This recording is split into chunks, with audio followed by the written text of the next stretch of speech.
Hindi, ganun pa rin. In fact, nagpalabas kami ng sulat ngayon, address sa mga miyembro ng Senado na pinapaliwanag lahat ng mga pinapaliwanag ko sa inyo nitong mga nagdaang linggo. We simply reduced it in writing, informing them, among others, of the position taken by the Senate President as part of my job to take proper order of the subject of impeachment in accordance with our rules right now. And number two, a proposed calendar of activities in connection with the impeachment. Proposed, ibig sabihin nun, isa ito sa mga tatalakayin at pagpapasyahan ng Senado kapag kami nag-resume. Hindi ito nakaukit sa bato, hindi ito yung mangyayari na talaga, pero sinasabi ko na rin sa inyo, di ba, yung 10 days, pag summons, para magkaroon sila ng ideya na, at nang habang recess ay matimbang na nila kung ano talaga yung gusto nila, at anong magiging pasya ng mas nakararami kaugnay niyan.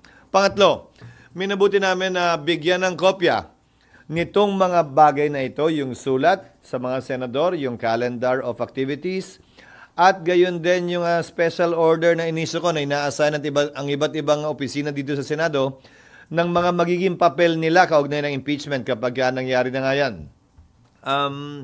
Lahat yan, pinagbigay alam din namin sa Kamara, sa pamamagitan ni Speaker Martin Romualdez at sa nasasakdal kay Vice President Sara Duterte para sa kanilang impormasyon, reference at kaalaman sa interes ng pagiging transparent. Dahil lahat ng nakasaad doon, pinag-usapan na natin at hindi naman bago at hindi sikreto. Kaya lang, minabuti na namin isulat yon at gawing formal para kung may gustong mag-question, may gustong mag-akyat sa korte, ika nga, pwede nilang gawin yan ngayon pa lamang para pag nagsimula ay tuloy-tuloy na talaga. Sir, sorry for soundbite lang. Pwede pong kahit summary lang sir ng mga gawain ng mga iba't ibang office sa Senate like Victor Cockford. Hindi ko na maalala yun. Iganon mo na lang yung sulat. Hindi ko nga maalala kasi sila lang naman yung gumawa nung kinopy lang nila yung dati.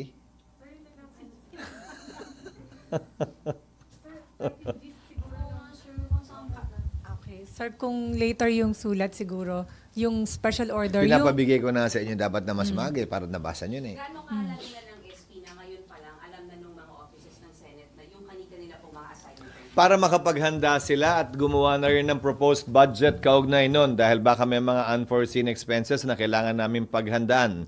Ulitin ko, bahagi ito ng tinatawag nating quote, taking proper order of the subject of impeachment sa panig at parte ng Senate President na nakasaad, nakapaloob sa Section 1 ng Rules on Impeachment ng Senate.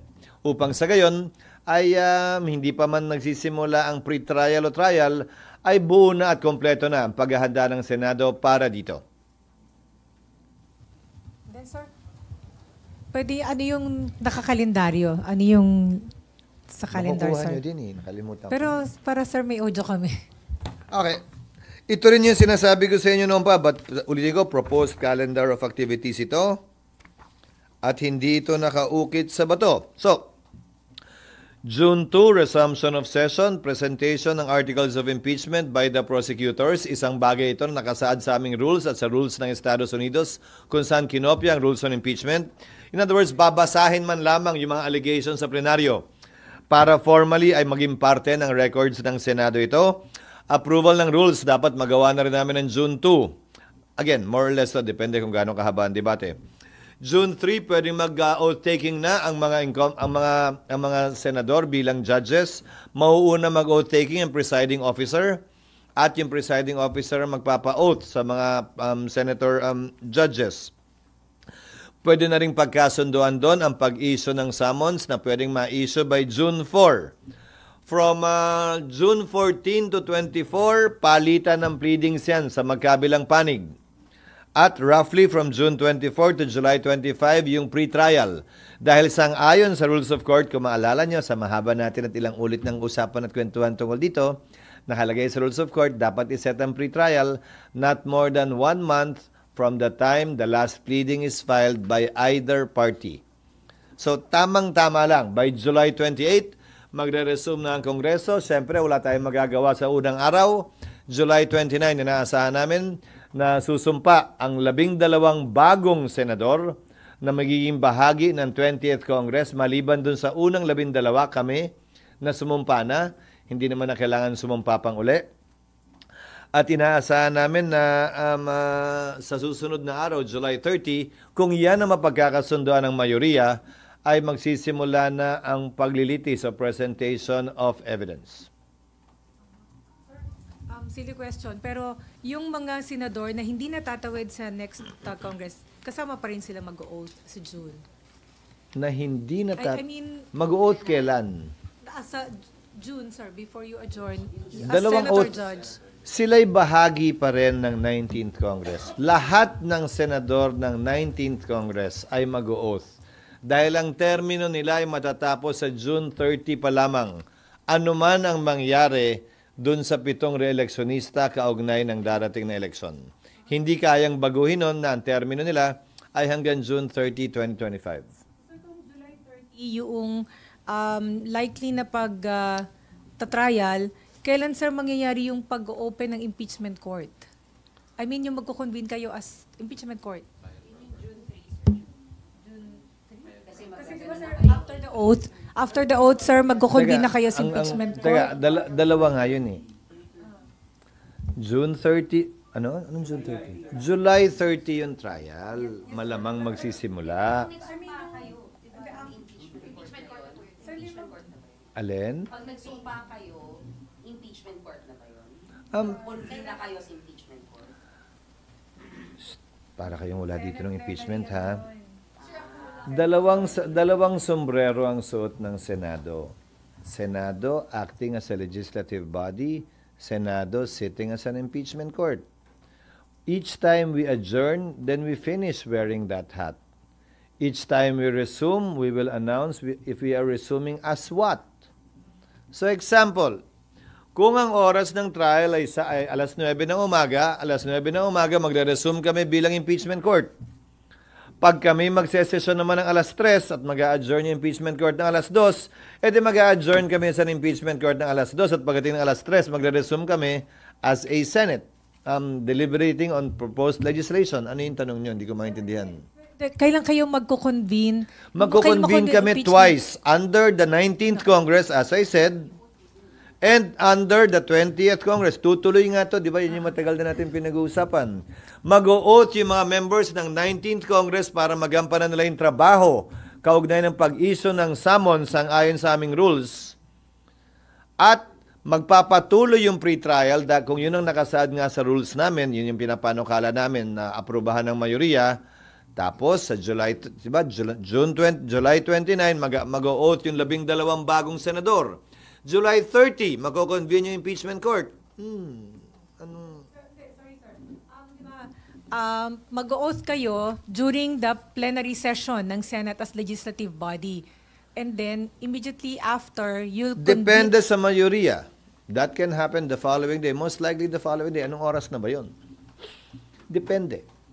So, magko-convene na kayo. I'll give you an example din pa. Ikaw naman. Kung morning ang session ng impeachment court, mag-o-oath kami in plenary ng July 30. Clearly, hindi kami dedire-diretso pag-oath namin. Di ba? The following day na kami mag-o-open ng court, if ever, ng July 30. Hindi ko maintindihan yung... Day 1 as impeachment court. So yung after the ba na oath-taking nyo, yun din po ba yung technically pag-convene nyo po as impeachment? Hindi nga eh. Hindi. Kailan yung day 1, sir, na kayo ay Gusto ko nga bigay sa inyo na lang yung papel eh. Nakalagay July 30. Proposed yun ha. This is proposed. I told you to give it to them earlier.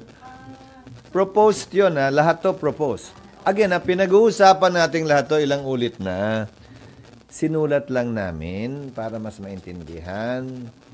Magko-convene ng Senate. Pag-resume namin, most likely nga July 3. Sabi ko, di ba? June 3. Wala namang session ng July 3. Kayo no? Pero sir, kasi diba, after oath-taking, you'll be issuing summons. The impeachment court is the one that should issue summons. Not the plenary. Unless the rules authorize the Senate President to issue it on his own. Kaya depende. Calendar of activities lang ito. Ba't kayo kasi masyado nakatitig at fixated sa impeachment court kung kailan sila magsusuot ng robe? Hindi naman mahalaga yun. Ang maraming mahalagang bagay na mangyayari at magaganap bago nun at pagkatapos nun. Pero sir, yung June 3 po na pagsumpa po ninyo, hindi pa kayo impeachment court nun, sir? Pag nag-oath taking kayo as Senator Judge? Darling, walang kinalaman ng pagsumpa sa impeachment court. The impeachment court would have to convene on a date certain. It's not the oath taking that will determine when the impeachment court will be created. Yung impeachment court, pag nag-convene kami sa impeachment court, doon uupo sa impeachment court yon, regardless of when we took our oaths. In fact, yung labing dalawa na magpapatuloy hanggang 2028, hindi na nga mag-o-oath. So, ibig sabihin ba nun, walang impeachment court? Hindi naman din. Wala siyang kinalaman doon. It has no relation to that. It depends on when and how the gavel is banged at kung anong sinabi na kino-convene. Impeachment court ba o Senate ba? That's what will determine when the impeachment court will be convened. Yung pagpukpok ng gavel. Yes. Sir, according to the letter that was shared on your Viber GC, ang schedule ng trial by June 30 is from 9 a.m. to 2 p.m. That's what we're proposing, but again, this is a proposal subject to the majority so that our legislative work will not be affected. Sir, I will admit that I was already here during the Corona trial. I remember noon to Sawa. Bakit hindi ganun ang schedule nyo this time? Yung trial? Kasi nung Corona to Sawa. Again, kasi naepektuhan ng labis yung aming legislative function at legislative work. Ngayon, malaking bahagi ng Corona impeachment nangyari din nung recess. So wala naman talagang sesyon. Committee hearing lamang ng umaga ang meron. So pwede talaga yon. Pero kung meron kaming sesyon, hindi namin pwedeng isuspended animation ang legislative work ng Senado, lalo na pag-uusapan dyan, yung pinaka-importanting piraso ng legislasyon na dapat ipasa ng Kongreso, ang taon ng budget. Sir, pero kung 9 a.m. to 2 p.m. at itong i-adopt by your colleagues, kailan ang schedule nyo for committee hearings? Kasi you will all be... We will allow committee hearings to conduct hearings. We will allow committees to conduct hearings during session. Unless may kailangan pagbotohan that their physical presence would be needed in plenary. So, it will be like 3 onwards, yung committee hearings? Yes. No, that is the proposal in order to make the most of our time. Kasi kung gagawin namin hapon, edi kailan naman kami magsesesyon? Mas madaling payagan yung mga komiteng mag-hearing habang may sesyon by way of an exemption to our rules. Para sa gayon, magawa namin yung pareho pa rin. Madalas naman, kailangan lamang ang quorum kapag ka nagda-third reading kami sa simula at sa attendance, hindi ba? So pagkatapos nun, pwede na at kaya na. Sir, you mentioned that you also wrote the parties, the prosecution and the defense. Basically, informing them of the letters we sent out and the memo that we sent out to the officials of the Senate. The letter to the parties also has the proposed timetable. Yes. So essentially, As an attachment to the letters to the senators. So essentially, kung ano yung sinare nyo sa amin, can we get a copy of the letters to the parties? Yes. Pinabigay ko na kanina pa eh. Sir, yung pong kukuhain natin na private lawyers. Ibigay nyo na nga. Bigyan nyo kayo. Ilang kopya meron kayo? Isa lang o tatlo? Kulang yan. Isang kopya lang yan. Sir, Kasi naman. sir, yung legal Tatanda team. ako sa inyo. Yung legal team, sir, meron na pong kausap talaga na makakapartner yung Senado. Wala pa. Yung unang kinausap namin, tamo kaya ayokong banggitin sa inyo nung una, tumanggi. Dahil yung kanilang mga commitments prevents them from participating in supposedly highly politically charged cases. So we are still searching. But in the meantime, the Solicitor General will stand and represent us in any litigation before any court, most likely before the Supreme Court. Isa pa lang naman yung sa amin, di ba? Yung mandamus kaugnay ng pag-hearing. Isa pa lang, di ba?